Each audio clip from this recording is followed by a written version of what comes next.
He was just another rideshare driver trying to make it through another long night, until a little boy climbed into his car and whispered, "Sir, can you take my mom home? She's too tired to even cry anymore." That single sentence began to unravel a past Landon Reyes had spent years burying. What he didn't realize until much later was that the weary mother and her son weren't strangers at all. They were family he never knew existed. Who were the boy and his mother? Why did their names echo in his memory like a song half forgotten? Stay with us until the end of today's story to discover the truth. And if you enjoy our stories, please subscribe to our channel and let us know where in the world you're listening from.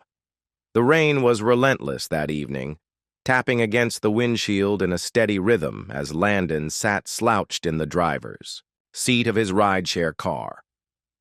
Night shifts had become his refuge. No traffic, no chatter, no interruptions, just the empty road and silence. It was easier than facing the truths he had locked away. 3 years had passed since his world had split open. His 10-year-old son was killed in a senseless accident, an intersection, a careless driver, and a single moment that destroyed everything. His wife, unable to carry the unbearable weight of grief, walked away a few months later.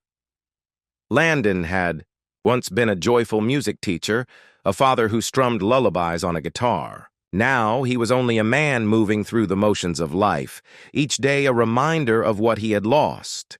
That night, he pulled up to a Cleveland hospital expecting another ordinary fare, someone weary, someone quiet. But instead, a small boy slid into the front seat. He couldn't have been more than 7, rain-soaked, his hoodie hanging loose on his thin frame. His voice was barely stronger than the storm outside. "Sir, can you drive my mom home? She's too tired to cry anymore." Landon blinked, confused. The boy gestured toward the hospital doors. There, curled up on a bench, sat a woman in damp scrubs, her head resting in her hands. She looked like sleep had abandoned her for days. Without a word, Landon stepped out and gently helped her into the car. Her name was Naomi Brooks, a nurse who worked endless double shifts to care for her son alone. Her husband had died in a warehouse fire 2 years earlier. She didn't say much more, just whispered a polite thank you before leaning against the window, eyes closed. The boy's name was Jace. The name stirred something faint in Landon's chest, a flicker of familiarity, though he forced himself not to chase it. Names repeated, faces blurred, and Landon had taught himself not to search for ghosts. Still, something kept him coming back the next night, and the night after that. Soon he found himself waiting near the hospital at the end of her shift, convincing himself it was routine. But deep down, he knew it wasn't the route that pulled him back. It was the rhythm. Naomi's tired smile, Jace's bright stories from school. The way their quiet made his own silence feel less empty. He began carrying their groceries, fixing squeaky door hinges, surprising Jace with a new backpack when the old one tore. Slowly, almost without noticing, Landon found himself woven into the fragile fabric of their lives.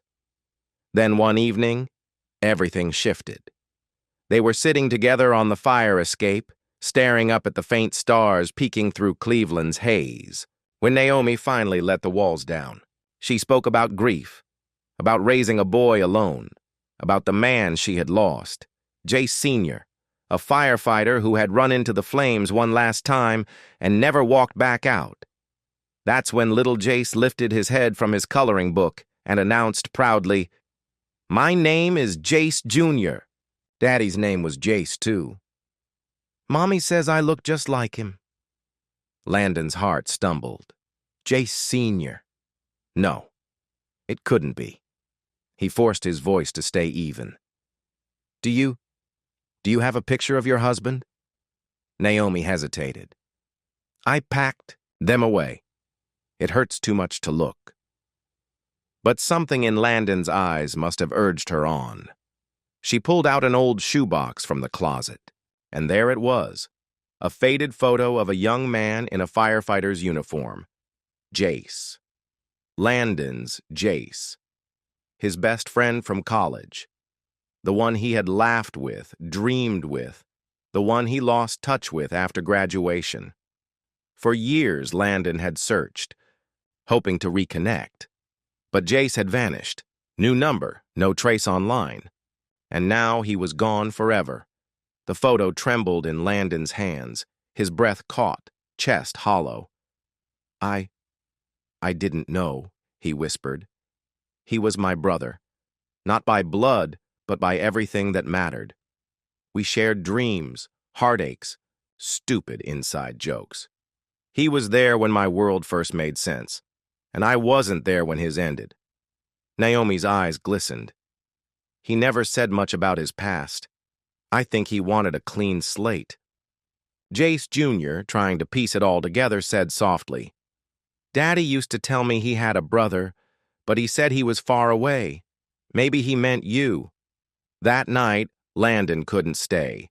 The memories of his son, the friend he'd lost, and the realization that fate had led him into Jace's family, it was too much. He slipped away without a word. Days turned into weeks. Naomi never heard from him. Jace Jr. kept asking her to call, but she never knew what to say. She didn't blame him. Losing someone once was unbearable. Losing them twice could shatter a soul. Then one rainy afternoon, Naomi collapsed outside the hospital from exhaustion and dehydration.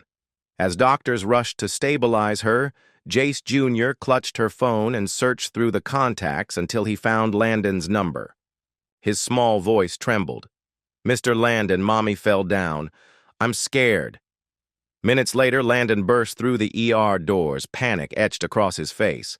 The doctors assured him Naomi would recover, but her body had finally given out. Later, sitting quietly in her hospital room, Landon reached for her hand, his voice raw. I left because I couldn't breathe. I lost my son. And then I realized I'd lost Jace too. I searched for him for years. And then I find him again. Through you. Through your boy. It shattered me. His fingers tightened around hers.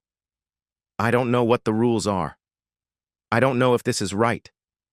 But I want to take care of you both. Jace Sr. was everything to me. And now I know what he left behind. Your son gave me something I thought I'd lost forever. A reason to keep going. Naomi stirred, her hand curling gently into his. Landon whispered, Jace found me. Maybe he sent me to you. Weeks later, at a small community park by the lake, Jace Jr. stood proudly on a makeshift stage, reciting a poem about heroes and home. Landon sat beside him with his guitar, strumming a soft melody. Naomi watched from the crowd, tears streaming down her cheeks. After the event, Landon drew Naomi aside. Taking a steady breath, he met her eyes. I'm not trying to replace him, he said softly. No one ever could. But if you'll let me, I'd like to stand where he left off. Because I believe Jace sent me. He saw how broken I was after my son died. He knew you and Jace Jr. needed someone, and maybe he gave us to each other. His voice cracked as he went on. He gave me a son again, and he gave his boy a father. That's who Jace always was, someone who would rather walk into fire than watch someone else suffer. He did it as a firefighter. He did it as a friend. And even in death, he's still saving lives. Saving me. Saving you. Saving his little boy.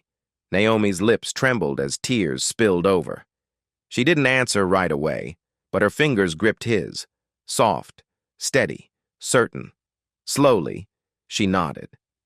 Jace Jr. deserves a father, and if it's anyone, it should be his dad's best friend. They didn't need vows or a ceremony. What bound them was deeper than marriage. It was love carved from loss, a family formed not by blood, but by resilience, remembrance, and second chances. Because sometimes the ones we lose don't truly leave us. Sometimes they lead us exactly where we're meant to be. and all it takes is a child brave enough to ask for help. So let me ask you, if life handed you the chance to finish someone else's story, would you take it?